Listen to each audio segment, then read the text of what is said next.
Study IQ IAS, अब तैयारी हुई अफोर्डेबल। नमस्कार, स्टडी IQ IAS के इस नए इनिशिएटिव में आप सबका स्वागत है। मेरा नाम है वसु कटारा। 10 मिनट्स के अंदर हम इकोनॉमिक्स के एक इंपॉर्टेंट कॉन्सेप्ट को जानने जा रहे हैं। वीडियो को लाइक जरूर करिएगा और लास्ट तक देखिएगा। अब आई होप आप सब ने थ्री इडियट्स मूवी देखी है। उसका एक सीन है जहां पर कॉलेज प्रोफेसर वीरू सहस्त्रबुद्धे जिन्हें वायरस कहा जाता था, वो तीन कैरेक्टर्स जिसमें आमिर खान, इसके साथ साथ बाकी दो कैरेक्टर्स फरहान और राजू रस्तोगी जो अलग अलग एक्टर्स ने प्ले किया है, उनकी मंथली इनकम के बारे में बता रहे हैं कि अलग अलग कैरेक्टर्स के बारे में बोलते हैं कि फर्स्ट कैरेक्टर हमारे रणछोड़ दास छांछड़, उनकी फैमिली की मंथली इनकम 2.5 करोड़ रुपए है। ऐसे ही किसी और पर्सन की जो फरहान है उनकी मंथली इनकम 25,000 रुपए है और तीसरे पर्सन राजू रस्तोगी की मंथली इनकम 2500 है। तो अब जब इन तीन कैरेक्टर्स के बारे में हमने बात करी, हमें यह समझ आया कि अलग अलग इंसान, अलग अलग लोगों की इनकम डिफर कर सकती है, अलग अलग हो सकती है, जैसे इन तीन कैरेक्टर्स की है। हम जब भी ऐसे इनकम देखते हैं हम कंपेयर कर सकते हैं कि एक फाइनेंशियल ईयर के अंदर, अब फाइनेंशियल ईयर क्या होता है, 1 अप्रैल से 31 मार्च के बीच का जो टाइम पीरियड है वो फाइनेंशियल ईयर है। हम ये देख सकते हैं कि इनमें सबसे ज्यादा इनकम किसकी है इस फाइनेंशियल ईयर के दरमियान। 1 जनवरी से 31 दिसंबर को आप कैलेंडर ईयर कहते हैं, बट फाइनेंशियल पर्पसेस के लिए जो आप ड्यूरेशन नोट करते हैं, देखते हैं, रिव्यू करते हैं, एनालाइज करते हैं, दैट इज फाइनेंशियल ईयर का कॉन्सेप्ट। अब इस एग्जाम्पल में हमें देखने मिल रहा है कि सबसे ज्यादा इनकम आमिर खान मतलब रणछोड़ दास छांछड़ की है मंथली इनकम। ये मैंने बात करी कि इंडिविजुअल लेवल पर जब मैं इनकम कंपेयर कर रहा था, ऐसे ही अलग अलग कंट्रीज की इनकम भी कंपेयर की जा सकती है, जिसको कहा जाता है नेशनल इनकम।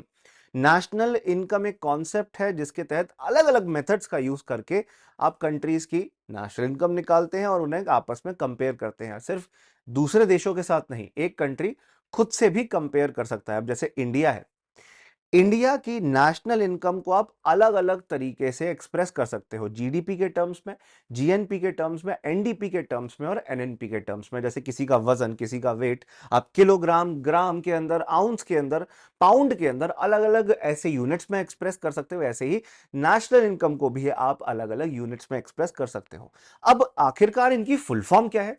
तो जीडीपी होता है ग्रॉस डोमेस्टिक प्रोडक्ट, जीएनपी होता है ग्रॉस नेशनल प्रोडक्ट, एनडीपी जो हमारा नेट डोमेस्टिक प्रोडक्ट है और नेट नेशनल प्रोडक्ट है एनएनपी। मन में एक सवाल आ रहा होगा, सब में मुझे प्रोडक्ट वर्ड कॉमन दिख रहा है, तो इस प्रोडक्ट से मतलब क्या है? आखिरकार प्रोडक्ट का मतलब होता क्या है? प्रोडक्ट का मतलब, आप एक टीवी को एक प्रोडक्ट कह सकते हो, आप एक फ्रिज को एक प्रोडक्ट कह सकते हो, आप एक कार को भी एक प्रोडक्ट कह सकते हो।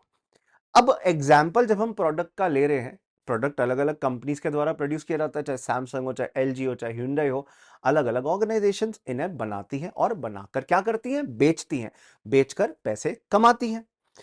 अब जब भी प्रोडक्ट की बात कर रहे हैं, ये प्रोडक्ट एक चीज, किसी एक रॉ मटेरियल से तो नहीं बना। इसमें टायर भी लगे हैं, इसमें सीड्स भी लगी हैं, इसमें डिजिटल इलेक्ट्रॉनिक डिवाइसेस भी लगे हैं और इन सब की खुद की कोई ना कोई कॉस्ट होगी। हो सकता है एक टायर 8,000 रुपए का हो, एक सीट 30,000 रुपीज की और एक इलेक्ट्रॉनिक सिस्टम 20,000 रुपीज का हो। ये सारा रॉ मटेरियल, ये सारा इनपुट इस फाइनल प्रोडक्ट को, मतलब कार को बनाने के लिए लगा है और ये कार बिक रही है 18 लाख रुपए की। अब अगर मैं फाइनल प्रोडक्ट की भी वैल्यू और उसके अंदर इस्तेमाल होने वाले रॉ मटेरियल की वैल्यू दोनों को काउंट कर लूं, तो एक बहुत बड़ी प्रॉब्लम हो जाती है, जिसे नेशनल इनकम के कॉन्सेप्ट में प्रॉब्लम ऑफ डबल काउंटिंग कहते हैं। Double counting of national income, दो दो बार काउंट कर लिया, जो कि एक अनएक्सेप्टेबल चीज है। इसीलिए हमेशा आप फाइनल गुड्स की वैल्यू लेते हो, ना कि रॉ मटेरियल की। रॉ मटेरियल तो इस्तेमाल हुआ है किसी फाइनल प्रोडक्ट को बनाने के लिए। जब भी हम नेशनल इनकम कैलकुलेट कर रहे हैं, जीडीपी निकाल रहे हैं, तो हम फाइनल प्रोडक्ट की वैल्यू को जोड़ेंगे। ये बात आपको याद रखनी है। आगे चलने से पहले, ये मेरी सोशल मीडिया आईडी है, वसु कटारा स्टडी IQ मेरा टेलीग्राम ग्रुप है और मैं इंस्टाग्राम पे वसु.कटारा के नाम से अवेलेबल हूं। जरूर मेरे साथ जुड़िएगा और इन सेशंस को रेगुलरली देखते रहिएगा। आगे चलते हैं। आगे आपको यह जानने मिलेगा नेशनल इनकम की proper definition. It is the total value of goods and services produced by a country in a given financial year. Produce करके जो बेच रहे हो आप, वो नेशनल इनकम के कॉन्सेप्ट में आता है। सबसे इंपॉर्टेंट कॉन्सेप्ट है मैक्रो इकोनॉमिक्स का, इकोनॉमिक्स की उस ब्रांच का जहां पे कंट्री के लेवल पर, देश के लेवल पर आप इकोनॉमिक एनालिसिस कर रहे हो। अब जब हमने बात करी थी पिछले कुछ टर्म्स की, जीडीपी, जीएनपी, एनडीपी, एनएनपी की, तो G for gross, N for net, D for domestic and N for national, ये टर्म्स बार बार रिपीट हो रहे थे। अब इनका मतलब क्या है? सबसे पहले ग्रॉस और नेट का डिफरेंस देखते हैं। आप कोई भी चिप्स का पैकेट या कोई भी पैकेट उठाते हो, उसका टोटल वजन 100 ग्राम्स का होगा, क्योंकि पैकेट का भी वजन है और उसमें काफी हवा भरी हुई है, उसका भी कोई ना कोई वेट है। बट इन रियलिटी जब उस पैकेट में से आप चिप्स या कुरकुरे बाहर निकालते हो, तो आपको पता चलता है उसका एक्चुअल वेट तो और कम है। जब आप टोटल वेट देखते हो, वो हो गया ग्रॉस वेट, और जब आप उसका एक्चुअल वेट देखते हो, नेट वेट हो गया। ऐसे ही नेशनल इनकम के अंदर ग्रॉस का मतलब होता है टोटल, टोटल का मतलब है इसमें से अभी कोई चीज माइनस नहीं करी गई है, और जब माइनस कर दोगे तो उसका मतलब होगा नेट, जो हम आने वाले लेक्चर्स में डेप्रिसिएशन को समझाते हुए बताएंगे भी। अभी के लिए आप इतना समझ लीजिए कि ग्रॉस का मतलब होता है टोटल, और नेट का मतलब है उस टोटल में से कुछ रिड्यूस किया हुआ। अब हम बात कर रहे हैं ग्रॉस और टोटल की, तो किस चीज का ग्रॉस और टोटल, कितने का हमारे देश के अंदर सामान बिका है, और सिर्फ सामान ही नहीं, सिर्फ गुड्स ही नहीं, कितने की सर्विसेज प्रोड्यूस हुई हैं। अब सर्विसेज क्या होती है? अब जैसे आप मेट्रो ट्रेन में सफर करते हो, तो वहां पर आपको एक सर्विस का फायदा मिल रहा है, आप एक सर्विस इंजॉय कर रहे हो। साल भर के अंदर 1 अप्रैल से 31 मार्च के बीच में कितने के गुड्स बेचे गए हैं, कितने की सर्विसेज सेल की गई है और उनके बदले पैसा कमाया गया है। तो गुड्स कोई एक टाइप के तो होते नहीं है, अलग अलग टाइप के, मल्टीपल टाइप्स के गुड्स होते हैं, और सर्विसेज भी अलग अलग टाइप की होती हैं।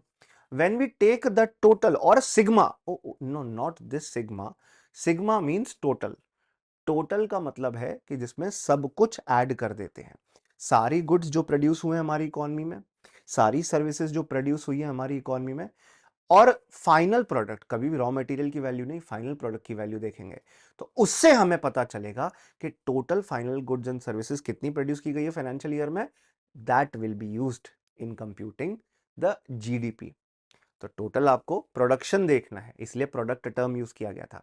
अब आप ग्रॉस और नेट का फर्क समझ चुके हो, अब आप प्रोडक्ट का मतलब समझ चुके हो, अब डोमेस्टिक और नेशनल का फर्क बताना है।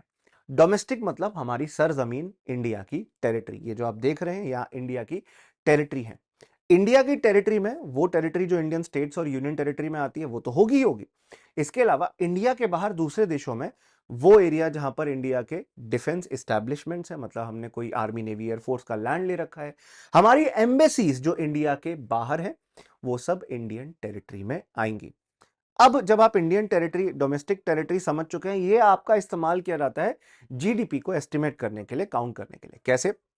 पहले आप देखिए, ये मैं इंडिया का सिटीजन हूं और इंडिया में ही रहता हूं। कई लोग होते हैं जो इंडिया के सिटीजन होने के बावजूद दूसरे देशों में काम करते हैं जाकर, और कई लोग होते हैं जो फॉरेन सिटीजन होते हैं पर इंडिया में काम करते हैं। अक्षय कुमार भूल गए क्या?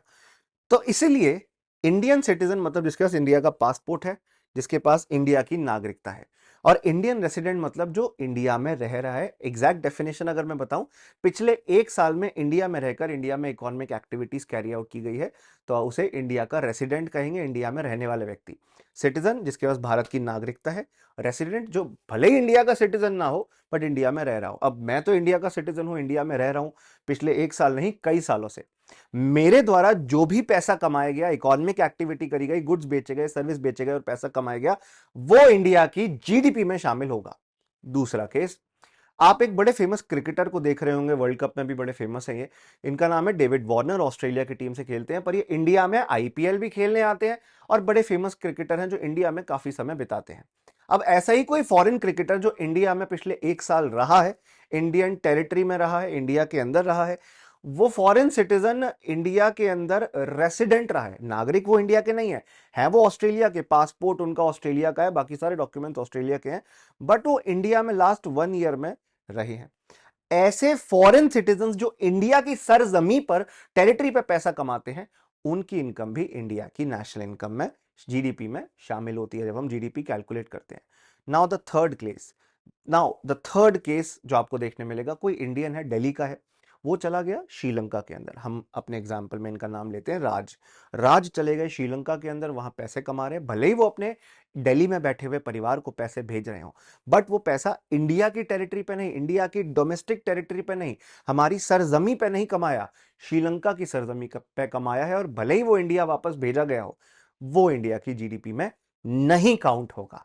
सो इन दिस वे, जब आपको मैंने एग्जाम्पल देके बताया, कोई भी इंडियन सिटीजन जो इंडिया में ही रह रहा है, इंडिया में ही पैसा कमा रहा है, उसकी कमाई गई इनकम इंडिया की जीडीपी में शामिल होती है, साल भर में कितना पैसा कमाया देखा जाता है।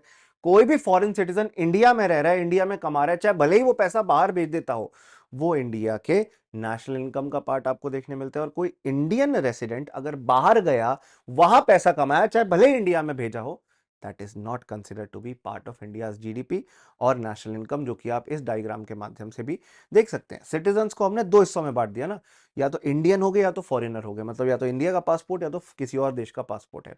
और रेसिडेंसी को भी दो हिस्सों में बांट दिया, या तो इंडिया में रह रहे हो या इंडिया के बाहर ही रह रहे हो, इंडिया के बाहर चले गए हो। तो जब भी आप नेशनल इनकम अकाउंटिंग के अंदर डेटा इकट्ठा करते हैं, प्लीज याद रखिएगा, रेसिडेंट एक ऐसा व्यक्ति है जो इंडिया में नॉर्मली रहता है, 1 साल या उससे ज्यादा इंडिया में रह रहा है, भले ही वो दूसरे देश का सिटीजन हो। फॉरेन सिटीजन भी इंडिया में रह सकते हैं, कोई ऐसा उनके ऊपर बैन नहीं होता, दे आर अलाउड, और उनकी इनकम मानी जाएगी कि इंडिया में कमाई गई है फॉर एस्टिमेशन ऑफ जीडीपी, क्योंकि इंडिया में इकोनॉमिक एक्टिविटी करी, यहीं से पैसा कमाया। तो जब भी आप नेशनल इनकम की बात करेंगे, ग्रॉस डोमेस्टिक प्रोडक्ट के अंदर वो टोटल इनकम आएगी जो आपने फाइनल गुड्स एंड सर्विसेज बेचकर, प्रोड्यूस करके कमाई है एक फाइनेंशियल ईयर में इंडिया से। चाहे आप इंडियन हो, चाहे आप फॉरेनर हो, इंडिया में रहना होना जरूरी है। You should reside in India. Indian resident मतलब यहां रहना होना जरूरी है, और वो पैसा हमारी सरजमी में कमाया गया हो। फाइनली इसका आपको क्लियर आंसर मिल चुका है कि फर्स्ट 2 केसेस की इनकम जीडीपी में शामिल होगी, थर्ड पर्सन की इनकम जीडीपी में शामिल नहीं होगी, भले ही उनकी इनकम जीएनपी में शामिल हो सकती है, वो अलग कॉन्सेप्ट है जो हम एक अलग वीडियो में बात करेंगे। So in this video we understood what is GDP. साल भर में जो भी पैसा गुड्स एंड सर्विसेज बेच के कमाया इंडिया की टेरिटरी पे, चाहे आप इंडियन हो चाहे आप इंडियन ना हो, पर इंडिया में रह रहे हो, तो वो कमाया गया पैसा इंडिया की ग्रॉस डोमेस्टिक प्रोडक्ट, जो कि नेशनल इनकम का एक टाइप है, उसके तहत आता है। आशा करता हूं आपको ये समझ आया होगा। Thank you. आप सब मेरे द्वारा कंप्लीट इकोनॉमिक्स की प्रिपरेशन कर सकते हैं। Study IQ IAS website, mobile app Android और iOS दोनों में अवेलेबल है। इसमें आकर 2024, 25, 26, 27 के कोर्सेज में एडमिशन लेकर, मतलब हम आने वाले 3 से 4 साल के बाद जो बच्चे एग्जाम देना चाहते हैं उनके भी कोर्स अवेलेबल कराते हैं। P2I बैच इसका नाम है, prelims mains interview. Batches regularly आते रहते हैं। आपको क्या करना है एडमिशन लेने के लिए? पहली बात तो बेनिफिट्स देख लो, आपको live classes, recorded lectures, prelims और मेंस की test series, daily answer writing practice programme, ये सब मिलेगा। 2024 के लिए सिल्वर बैच है 1.5 साल की वैलिडिटी के साथ, उसका 24,000 की फीस पड़ेगी आफ्टर यूजिंग वसू live admission discount code. Gold 2025 के स्टूडेंट्स के लिए 2.5 साल की वैलिडिटी के साथ 27,000 का, एंड प्लैटिनम 3.5 साल की वैलिडिटी का 30,000 का है, और ये 2026-27 के लिए सबसे सूटेबल है।